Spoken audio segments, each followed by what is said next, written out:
बल्कि उन्हें पिता के रूप में देखते हुए उनके प्रति विनम्र रहो।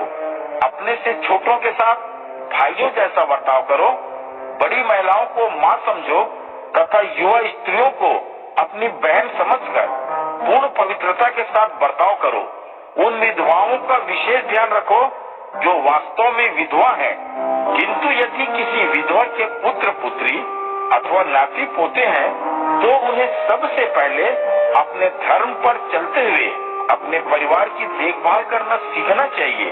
उन्हें चाहिए कि वे अपने माता पिताओं के पालन पोषण का बदला चुकाएं, क्योंकि इससे परमेश्वर प्रसन्न होता है। वह स्त्री जो वास्तव में विधवा है और जिसका ध्यान रखने वाला कोई नहीं है तथा परमेश्वर ही जिसकी आशाओं का सहारा है, वह दिन रात विनती तथा प्रार्थना में लगी रहती है। किंतु विषय भोग की दास विधवा जीते जी मरे हुए के समान है। इसलिए विश्वासी लोगों को इन बातों का उनकी सहायता का आदेश दो ताकि कोई भी उनकी आलोचना न कर पाए।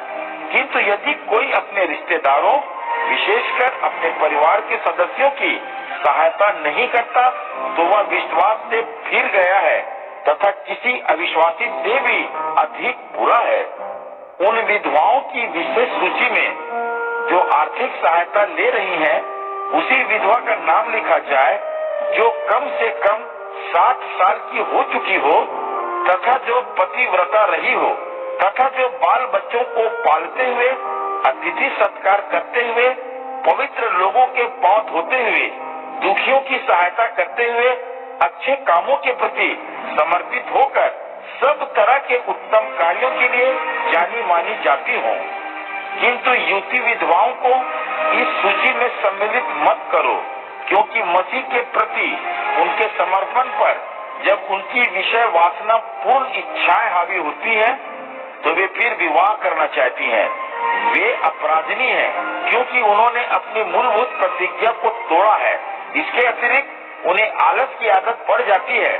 वे एक घर से दूसरे घर घूमती फिरती हैं तथा वे न केवल आलसी हो जाती हैं, बल्कि वे बातूनी बनकर लोगों के कामों में टांग अड़ाने लगती हैं और ऐसी बातें बोलने लगती हैं जो उन्हें नहीं बोलनी चाहिए। इसलिए मैं चाहता हूँ कि युवती विधवाएं विवाह कर लें और संतान का पालन पोषण करते हुए अपने घर बार की देखभाल करें, ताकि हमारे शत्रुओं को हम पर कटाक्ष करने का कोई अवसर न मिल पाए। मैं यह इसलिए बता रहा हूँ कि कुछ विधवाएं भटक कर शैतान के पीछे चलने लगी हैं। यदि किसी विश्वासी महिला के घर में विधवाएं हैं तो उसे उनकी सहायता स्वयं करनी चाहिए और कलीसिया पर कोई भार नहीं डालना चाहिए, ताकि कलीसिया सच्ची विधवाओं की सहायता कर सके। जो बुजुर्ग कलीसिया की उत्तम अगुवाई करते हैं वे दुगने सम्मान के पात्र होने चाहिए, विशेषकर वे जिनका काम उपदेश देना और पढ़ाना है, क्योंकि शास्त्र में कहा गया है, बैल जब खलिहान में हो तो उसका मुंह मत बांधो, तथा मजदूर को अपनी मजदूरी पाने का अधिकार है। किसी बुजुर्ग पर लगाए गए किसी लांछन को तब तक स्वीकार मत करो जब तक 2 या 3 गवाहियां न हो।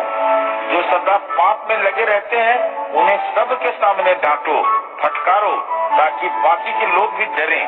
परमेश्वर यीशु मसीह और चुने हुए स्वर्गदूतों के सामने मैं सच्चाई के साथ आदेश देता हूँ कि तू बिना किसी पूर्वाग्रह के इन बातों का पालन कर। पक्षपात के साथ कोई काम मत कर। बिना विचारे किसी को कलीसिया का मुखिया बनाने के लिए उस पर जल्दी में हाथ मत रख। किसी के पापों में भागीदार मत बन।